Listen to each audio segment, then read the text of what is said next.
on, Rangers! Come on, Rangers! Missed the whole game. He's 15 yards in front of me.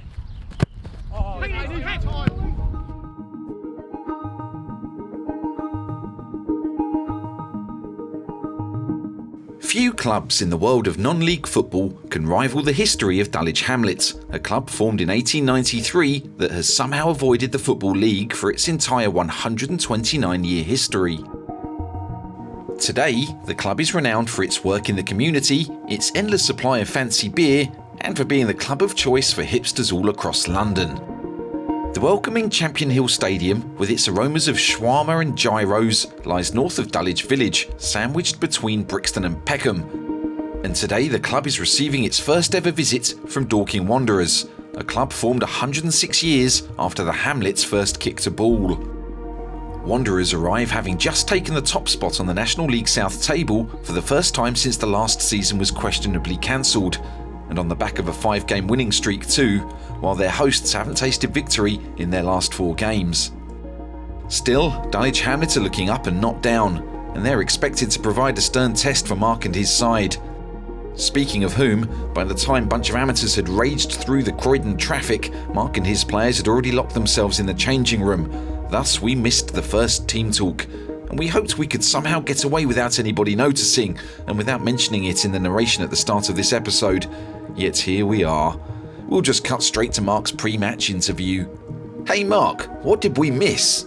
Well, I just said that it's important to have a good warm-up because anyone that doesn't look on the game might get taken out of the team or even out of the squad, because we've got McShane, Kennedy, Dan Gallagher, Matt Briggs, all not named tonight.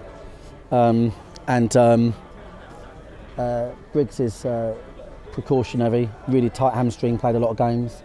Dan Gallagher, bad knee. But McShane and Kennedy could play. So I said, look, you know, we've had a good start. I said, we've taken, regardless of results, you're not going to go away from home in this league and keep winning games. That'd be naive. Like, you know, you take a point, if you're on a good winning sequence, you buy yourself a bit of time. And that's not me taking pressure off anything. It's just the reality of it. You know, there'll be a few in here tonight. We are a big ticket for them to play because we've gone top. You know, it's going to be a difficult game, but we are in great form and we've got great players. So I am confident at the same token, but I don't want them to lower their standards by even 10%. You went top of the table at the weekend. Missed that, but excited to see it happen. Does that change anything in your mindset? It was more so a mini trophy just to achieve that off the back of, in any other season we wouldn't be thinking anything of it, but like off the back of the start to the year we've had, the season when we've had a lot of injuries and, you know, we've really had a lot of bad luck, and so to work hard to get there, the lead's changed all season. I think the next 3-4 games are important to us. I think we've got to show the steel. The teams that win these leagues, they get there and then they start to become annoying and winning 1-0. And Dulwich Hamlet, proper non-league team, like one of the first biggest, names aren't they? That, one of the first names that springs to mind when you think of non-league football. Fun to be here, like it's an interesting place to be, right? Unique, yeah, very unique. The work they do in the community is insane. Volunteers galore tonight, and it's one big family.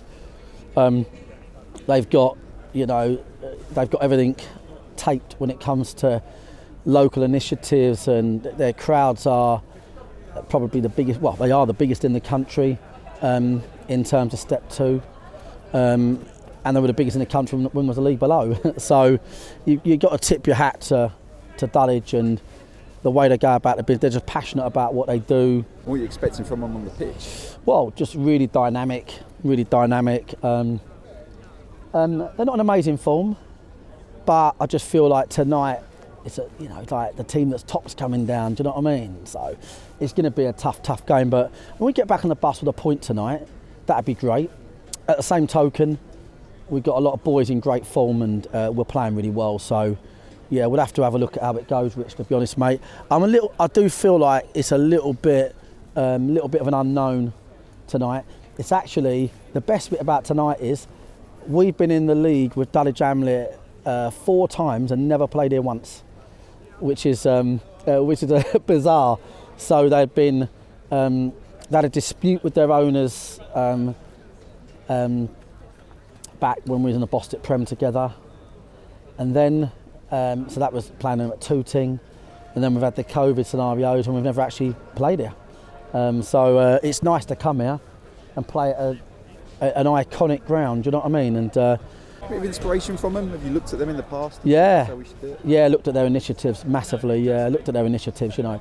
And this is a club with like serious footfall, you know, chimney pots, like, you know, as a demographic, what an area. Do you know what I mean? So yeah, we look at loads of things they do, you know, and they've got their own unique sector.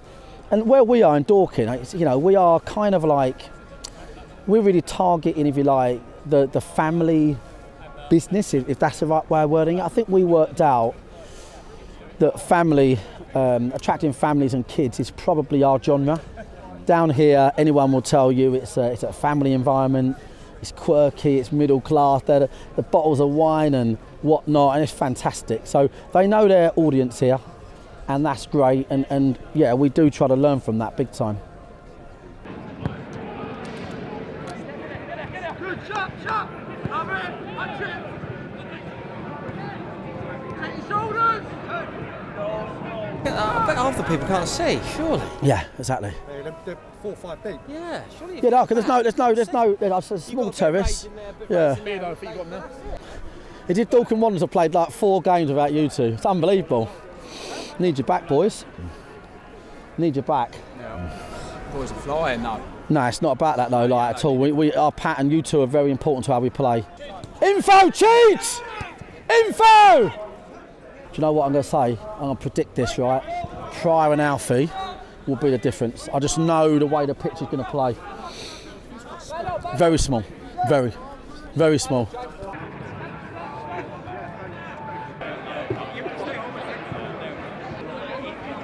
We need Carl to work out our shape against theirs in a 4-5-1, what it looks like. We need to tell Carl we need him on that. So our shape against their 3-4-2-1. I think the word I'm looking for is like alert today. Like I need you boys alert, listening to me. There might be times today where we go a little bit more direct, if I call it on. Maybe to start the game, if we can't work out what's going on.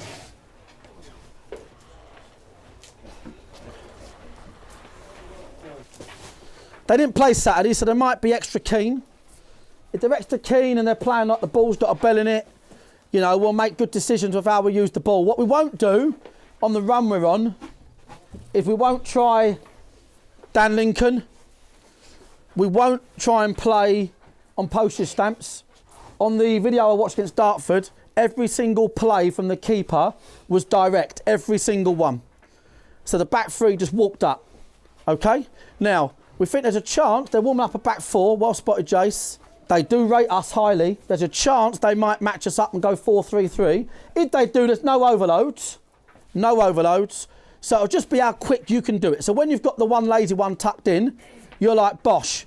Never look like you don't know what's going on. That's the main thing. Always look like you've got a plan. I love these sort of games though, because see, if you win these leagues or if you're going to get in the playoffs and all that stuff, these are the venues where you come to it and think, right, that night at Dulwich, we had to be good that night. This is not a game, in a million years, you can be a 9.5 even. You've got to be alert, switched on, but not just you, talking to your mate, talking across the line, time call, small pitch. Time call could do your mate a favour. Give him a big time call. I guarantee you, Fogden and McManus run them ragged in there.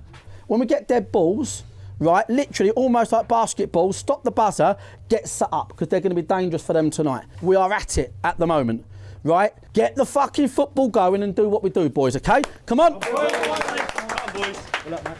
Come on, lads. Who's got the team?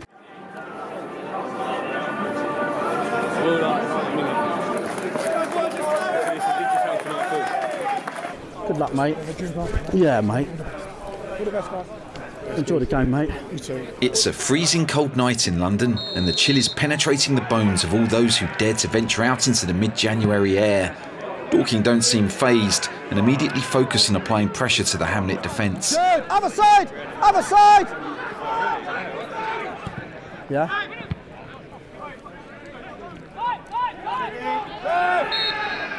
set it up! Marc believes Dulwich are vulnerable to balls into the box and wants his team to take their time getting the pieces in position for an aerial assault.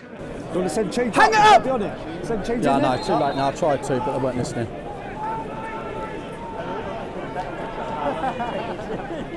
Simple. Oi, make sure we're right here, Bob. Great ball. Fiona! Oh! Yes, mate. Good start! Fuck me, bring that down, that's all right. I need you to come on and score now. The Hamlet formation is giving Dorking plenty of space to operate in, and they have nearly all of the ball in the opening stages. Keep it! Stay wide. DJ! DJ!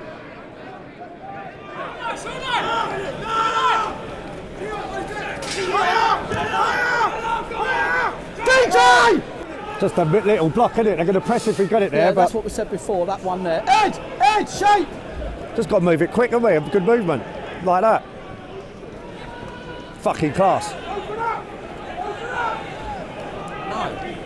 Good! Yet, despite Dorking's dominance, it's Hamlet's Jazzy Barnum Bob who plays in Jordan Green for the first opening of the match.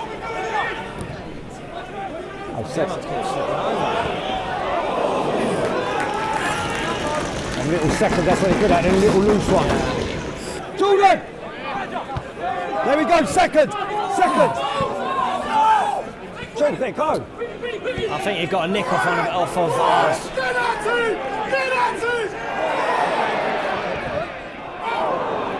Cheadle Candy then gets into a decent position, but nobody seems capable of testing Dan Lincoln. Yeah, Cheadle's supposed to go. One ahead of you. Wanderers are tossing the ball into the box at every set play, but they've yet to bring forth any of the Hamlet's supposed shortcomings in the air. Perhaps a Jordan Cheadle long throw can cause some problems.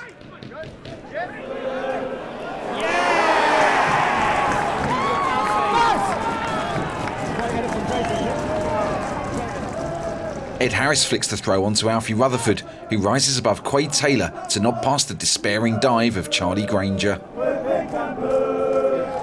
Don't go long unless it's absolutely necessary, and keep an eye on DJ's quite spare. I don't think DJ has to drop as deep to get the ball. I think he's got as much space if he just drops off a bit, but try not to go too direct.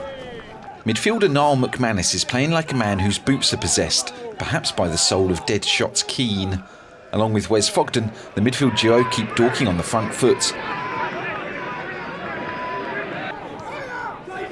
Go on, Cheats. Meanwhile, on the left, Jordan Cheadle and Bobby Joe Taylor are playing together for the first time, giving Wanderers a potent left flank.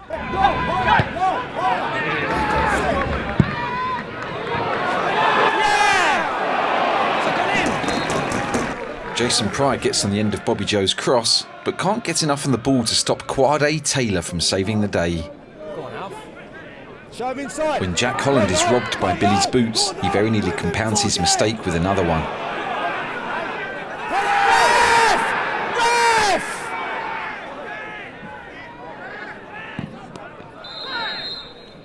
Fuck me. He's fucking leaning in his back. It's a How's foul. that not a pen? Anywhere else on the pitch, it's a foul. Honestly, Lion, you give a foul there, wouldn't you? 100%. Open out, George. Open out, son. Well done, Cheats. He needs it, Bob.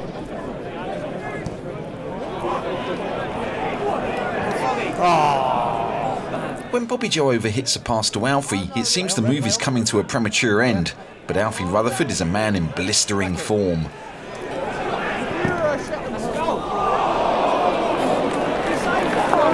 Goalie saved that? Nah, someone off the line. That's fucking celebrating. Fullback Taylor reads the situation perfectly and positions himself right behind the keeper's flailing hand. How's that not gone in line? Fucking hell. Dulwich may have survived that scare, but they're treating the ball as if it has somehow offended them and refusing to spend any time with it.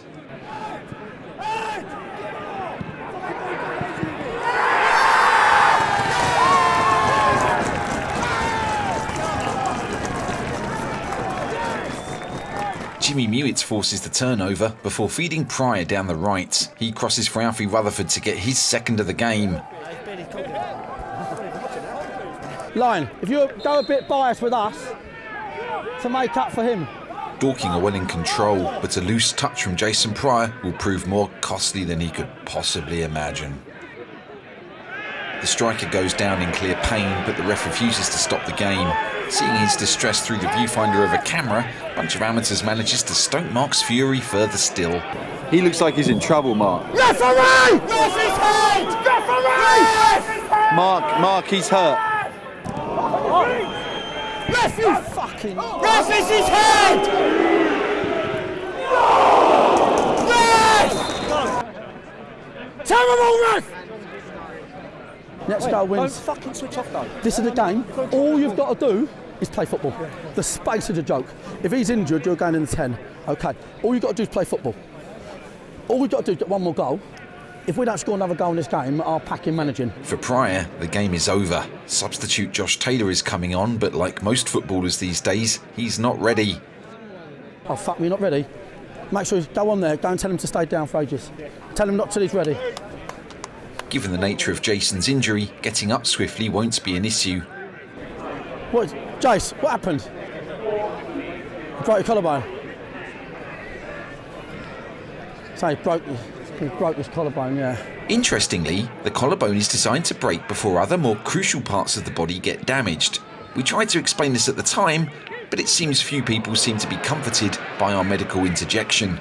Back on the pitch, the referee has apparently learnt his lesson, much to the chagrin of the Wanderers bench. Oh, he fucking stops it now. You didn't fucking do that a minute ago, did you? He's having a bad half, man. Bad half, ref! I might moan, but I never have a go at linesman because you can't do about it. What about the socks? You're probably saying, how come you stop that so quick and let that go? Don't let him turn, don't foul either. Keep working him, brilliant. 3v1! 3v1! Josh Taylor has an instant impact as Dulwich lose the ball in the sort of area that would give Marc an embolism. Over the last 2 months, Darren Oldacre has quietly been doing his business in the heart of the Dorking midfield, and it's about time we celebrated this man's ability to pass the ball better than the majority of human beings.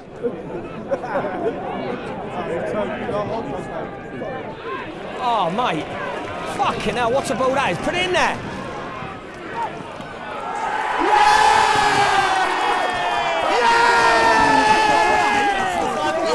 That from DJ is fucking horrid.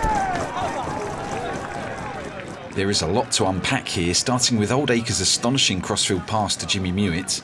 And then we've got to figure out why Alfie Rutherford seems to be in so much discomfort despite having just scored his third goal. Indeed, it appears Alfie has just become the first footballer ever to complete a hat-trick with his knob.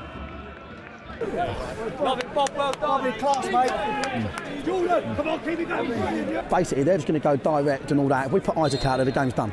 Game's done. Yeah, exactly, yeah. And then you've got this one here. Ref! Right in front of you, ref!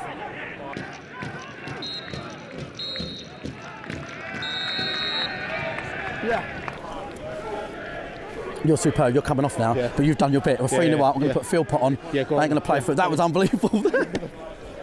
He's been that. I do your reports, ref. I can't wait. I can't wait for how bad you've been. You must be gutted, ref. 3-0. Devastated. Obviously gutted for Jace, but this was always going to be the situation, wasn't it? Like when you go to war, you get casualties. That's how it's going to be. You okay, mate? Yeah, I'm just changing. I think Kano summed it up. Do you know what I mean? We're making them look fucking poor. You know what I mean? Like, listen, they've changed the formation, so we're going to change. DJ, superb half. He's coming off. He's done his bit. Okay, he's done his bit. Brilliant half, DJ. Fucking amazing last goal. All about you, that goal. So listen, they've gone to a 4-3-3. Look, they might change again. Who knows? Right, but I'm not prepared at 3-0 up away from home to let them chuck basketball and get a goal and then run in the net and get the ball and think, here we go. Do you know what I mean? So look, this is them at the moment, okay, yeah? Carl, shout if I'm wrong. So look, just look at that. So playing out, overload again now, okay? So playing out, there's an overload again. Because we're going to struggle to go direct now. So midfield now, it's a 3-on-3 battle. So almost, no one should be spare. Josh, Niall, Foggy, that's a 3. If they can win a ball off you 3, fair play. Jimmy, great half. Alfie running the line. Their overload here. Okay? Alfie, give yourself time, okay? Starting position, just walk in there, let one get it, cut the other bloke off. Let them chuck it. Yeah, let them chuck it to our back four. Where's the back four gone? Let them chuck it to our back four. We're 3-0 up away from home. It's like when Cheadle, I bollocked you for fucking running off and getting the ball at 2-0. We're fucking fierce competitors. And at 2-0, mate, fucking, if I could get a gun and go and shoot the fucking left back, I would. Do you know what I'm saying? So you think, right, I'm walking to get that ball, then I'll fall over. Dan Lincoln needs to find about 16 balls that don't work now, right, like he's doing. That's what you do. If you don't think you're going to get another chance in this game, you're fucking off your tits. Alfie, give yourself an easy half. You scored a hat-trick? Yeah. I'm going to say you to that bloke in Sligo, right, for fucking, yeah, out, give him fucking 2 of my greyhounds with you, right? So, Alfie, brilliant half, son, but this is not done. Your attitude now is, I'm going to go and get 5 goals. 5.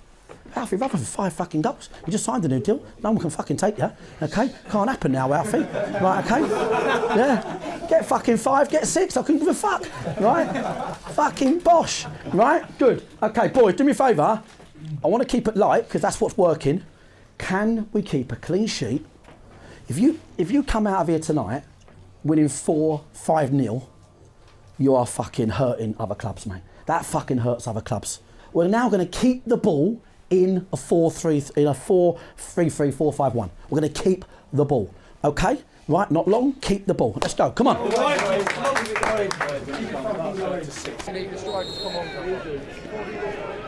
Go on, Jim. Wanderers have switched to 4 at the back, and while it undoubtedly allows them to minimise gaps at the rear, they're not finding it quite so easy to keep hold of the ball. Jimmy, wide! And Dulwich have brought on substitute Danny Mills. No, not that moron. This one's a 6'4" striker who is odds on to win every ball that drops into the Dorking penalty area. More pressing for the visitors is Ed Harris staying on the pitch. Harris has won the header, but his raised arm catches Quade Taylor on the cheek. I thought he would have got a header, didn't he? Accidental or otherwise, he's gotten away with it. Dulwich have almost certainly received a half-time rocket from the coaching team, so it's no surprise to see them on the offence. But of course, they're now wide open for counter-attacks.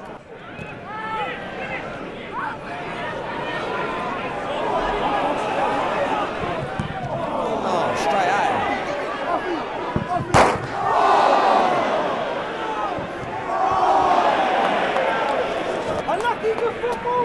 Why has he smashed that? Why has he smashed that, mate? You've got to be ruthless, you don't smash that. Run it! Relax! It goes, Buzz!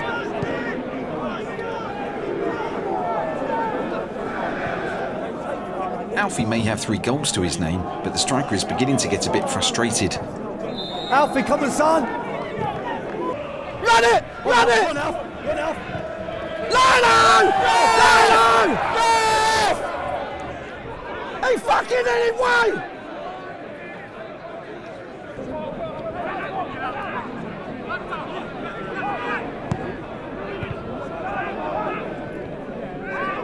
Hold! Hold! No, Alfie!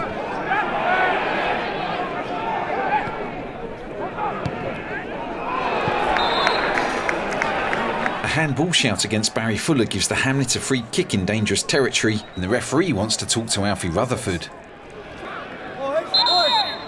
Alfie hasn't realised the referee wants to talk to him, so now the referee's going to book Alfie because Alfie didn't know he wanted to talk to him. Or, as Alfie later told us, it might be because he said, "You should have blown your fucking whistle, ref."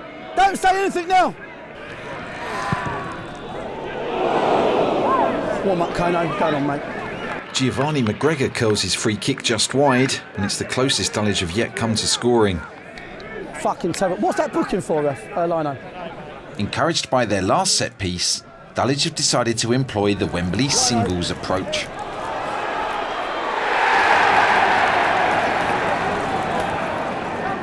The corner rattles around the penalty area like the stone that once got caught inside the sole of my brand new pair of kickers that I wore to school back in the mid-90s.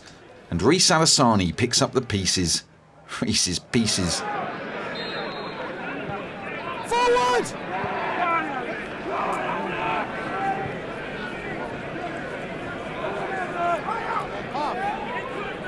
Get us up!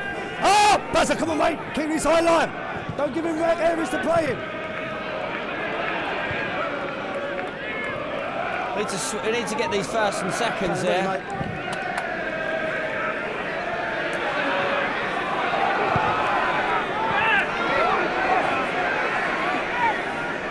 Right, tight pass! Tight pass!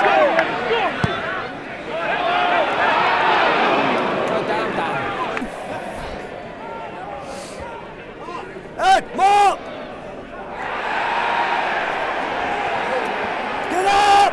Up! Jimmy, get up! Bazza up! Without getting upset, Marc decides to give his one remaining striker a break. Josh, go left!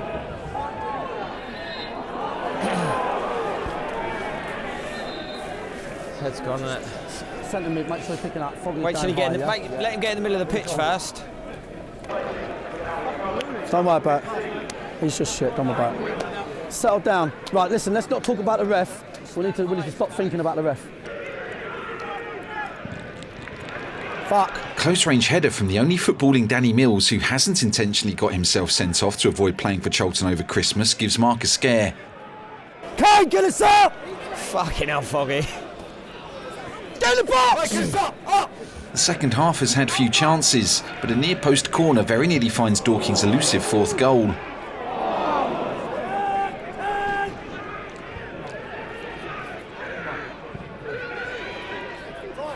Take him on, Bob!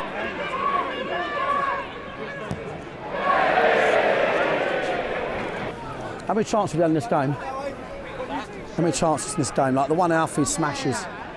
That's some fucking chances to kill that game, that is. Focus, Jim. Feet! Feet! Man on! You're in, Jimmy, you're fucking in, son. On your own! Run! Andre Blackman pokes Jimmy Mewett in the eye as if he were dipping his finger into a chalky dip. Fortunately, Jimmy still has vision, and the break in play allows Dorking to slow things down. Wait, I'm not beardy. So I'm not sure we should be competing with this Mills. Everything he's won, we're left one-on-one. We've got to decide what we're doing. We've got to stick or twist on him. Okay. I would just talk to Isaac and say, listen, he can fucking have that one. Yeah? One element of the game that is hard to convey in this edit is the relentless nature of Niall McManus, whose performance in the middle of the park has blown his own coaching team away. McManus is a fucking machine. I've never seen anything like it. I don't want to say anything, I don't want to fuck it up. But I've never seen anything like it. Jimmy, listen, you've been excellent, listen to me. Now it's about trying to keep on the outside of him. You've been fucking, your ball retention has been brilliant. Just kick the ball, just kick the ball. No, ref, how much did they want to know? How much? 1 minute. He definitely said 4.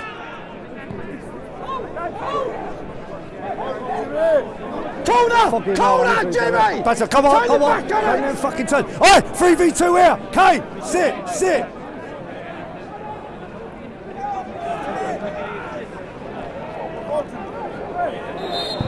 That's all right. Perfect. Head, leave it. Get us safe. Hold us safe. How long, mate? Get up! Chase that fog. Go on, Foggy. Yeah, we're done. Fucking get in there! Come on, boys. Fucking love that. Love that. Well done, boys. Cheers, Gav, mate. See you soon, mate. Cheers, mate. Yes, split them, mate. All right. Best thing all right, Hello, Si, you all right, mate? Yeah. Best thing we've seen. Thank you, mate. I appreciate that. Good luck. You know, it's all pantomime, me shouting at the ref, don't you? Cheers. Cheers, boys. Simon, good to see you, mate. That Simon presents non-league chat and tunes, which is worth a listen. Play. Cheers, mate. Cheers. Great second half. Great really bad first half. Okay. Wait, watch it back, though. Just watch it back. That's all I ask. Yeah.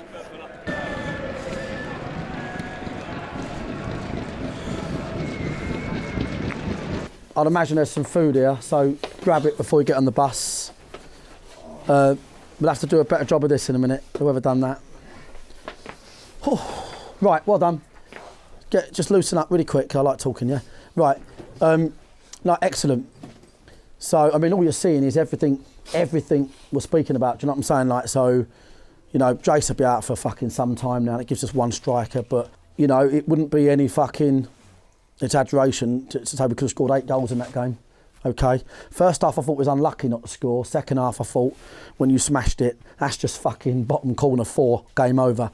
So I thought it could have been a little bit better second half. But listen, I'm picking holes. Unbelievable, Niall, on another level. Never seen anything like it. That's all I'm going to say. Unbelievable. I don't know what's fucking happened to you. And like Moro said, he's actually good now. He goes like, he ain't even just fucking running. Nah, it's on another level. Listen, our ball retention in that game was extremely good. That's the best thing about that game, ball retention. You know, just passing it round the opposition, away from home. They're a team in the top 8, whatever it might be. But we're playing great football now. We're listening, we're getting the tactics right. The work rate's in the right areas of the team. You know, great to see Bobby out there on the wing. You know, we know he can do that role, which is great as well. So I thought, you know, it was brilliant, really, really good. And I thought first half we were fucking exceptional. I thought our changes were done right at the right time. The soft goal, they went direct.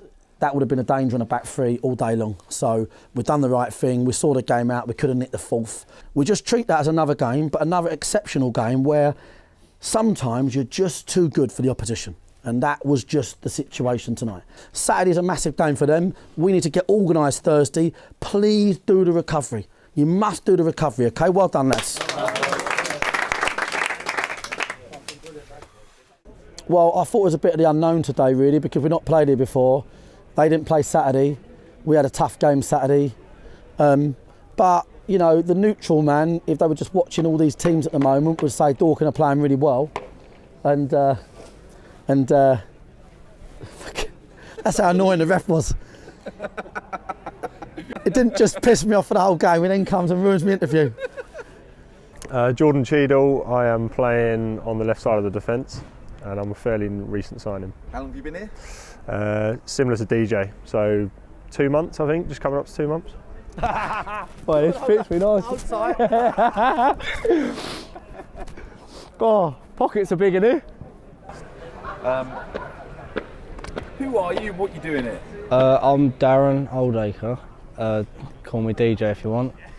I'm playing football here a lot. Whereabouts on the pitch do you play? I play centre mid. Centre mid for Dorking. How long have you been at Dorking? Say a couple of months now. Is it? Yeah, it is. Couple of months. Asking me. I think so. Yeah.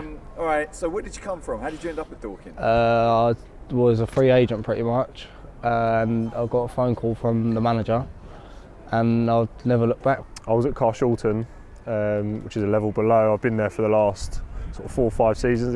This was my 5th season there, so I was fairly settled there before coming here. But were you expecting to be going up through the divisions at this point? No, probably not, to be fair. So it was a welcome, pleasant surprise. But no, I'm really pleased to be here. As soon as he called me, I had no doubt. I was just straight away. That must have been a nice feat. Yeah, it was unreal. I thought first half we was brilliant, and I thought we could have been 5 goals to the good, and that's not an exaggeration. We scored 3, Rutherford. Then we just defended the game out. We expected changes from them. We expected them to go a little bit more gung-ho, if you like, and try and get back in the game. So we just put on Isaac and saw the game out. Yeah, they marked me well, but I kept dropping into areas and getting on the ball. And I think for the 3rd goal, my turn for the goal was pretty good. And, yeah. And it's interesting to see how it's all evolving, isn't it? These boys that haven't kicked the ball, the new boys are blended in well. Cheadle has stood there, doing really well. Oldacre, to be honest, the whole team played really well. McManus's vest probably blew up. Fogden written off for the season, blinds round him, shotgun out.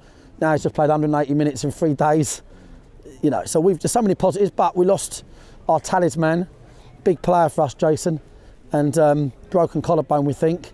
So that's a big issue, really. One fit striker now. This is a very similar style to what we played at Carshalton and how they play. Artificial surface, play out from the back, like to keep the ball, which is something I enjoy, something I'm comfortable with. And obviously, you'll see from you don't need to watch this team for too long to understand that if you're going to be out there, you need to be comfortable on the ball. I did, yeah. I played against Dorking once at Welling. I was at Welling, and yeah, I just got passed off the pitch pretty much, and yeah. Went home with a headache just from running around after the ball. I knew I'd have a big role to play just because I know what I'm like on the ball, and it's a ball playing team, so I knew that sort of thing. But it's just like gaining your trust and like gaining the trust with the manager. And as soon as I got it with him, I'll never look back. I'll be the same every week. I knew he was a character. Obviously, I've not seen it from kind of inside, which I think has been interesting. And obviously, you know, like I said, we were kind of familiar with each other, but obviously I've got to know him better and stuff. And no, I'm happy. So yeah. So I've always heard, like, just through other people, like, but honestly, he's actually one of the funniest people I've ever met. And like, it's just you literally can't judge a book by its cover. It's mental. I've got his coat on, innit? Like, fuck up. You're out. Top man, mate. See, not so bad, right? No, it was right. Thanks for watching Bunch of Amateurs. You can really help us by hitting the like and subscribe buttons and leaving a comment, because that helps even more. There isn't a comment of the week this week because loads of people left comments that were moaning about the mistakes in the last episode. And I got really fed up with it. So do you know what? I'm not even going to do this anymore. I'll see you next week.